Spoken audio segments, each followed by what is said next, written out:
Let's get more with News Corp Europe correspondent and Sky News contributor Sophie Elsworth. She joins us live from Edinburgh now. Sophie, great to have you on the show. Some have said it's a good time for President Trump to be abroad, considering the Jeffrey Epstein scandal. But as we heard from James Matthews' report there, those questions are following him. They certainly are. We heard the reporters today throwing out questions to him across the golf course at Turnberry in South Ayrshire. Now, whether or not Mr. Trump heard those questions, it was very windy out there. It's unclear whether he did hear them, but it is a good time for him to escape, I guess, the media spotlight that he has on him, very much so when he's in the US. And we know that he's here until Tuesday, but this issue with Jeffrey Epstein and these files will not go away from him, an investigation into Jeffrey Epstein. So no doubt there will be questions from reporters when he does his next press conference. But he looked like he was enjoying himself out at Trump Turnberry today. And you've been speaking to some of the anti-Trump protesters we've seen there in Edinburgh, which is, Scotland's seat of parliament for their separate Scottish parliament. What have the people that you've been speaking to had to say about whether President Trump should have been even allowed to go there? So I was at those protests today here in Edinburgh and spoke to many of the attendees at this protest. Many of them, they had mixed messages from that protest. Some were saying that Mr. Trump shouldn't be in Scotland. Others were saying that he's not helping the situation in Gaza at all. Others accused him of various other things, not supporting various marginalised groups, and also saying his inaction on climate change. So they had a whole raft of issues. But in saying that, I have spoken to many people at Turnberry who live in Turnberry and are very supportive of Mr. Trump and the financial impact that he has had on Scotland with the injection of money into these multiple golf courses that he has across the country. Yeah, he's been there many times and, of course, has built a course himself over on the other side of Scotland that's going to host a professional tournament again soon. You touched on some of the issues that the protesters were mentioning there, Sophie.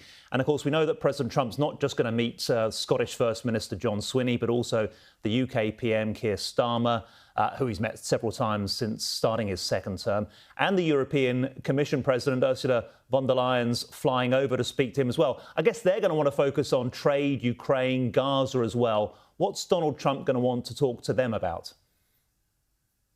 Well, that's exactly right. Despite this being a 5-day private visit, he has a whole host of meetings with these various important world leaders. And no doubt many of these things will be high on the agenda, including with the European Commission boss, Ursula von der Leyen, on tariffs, which is remains an issue in Europe.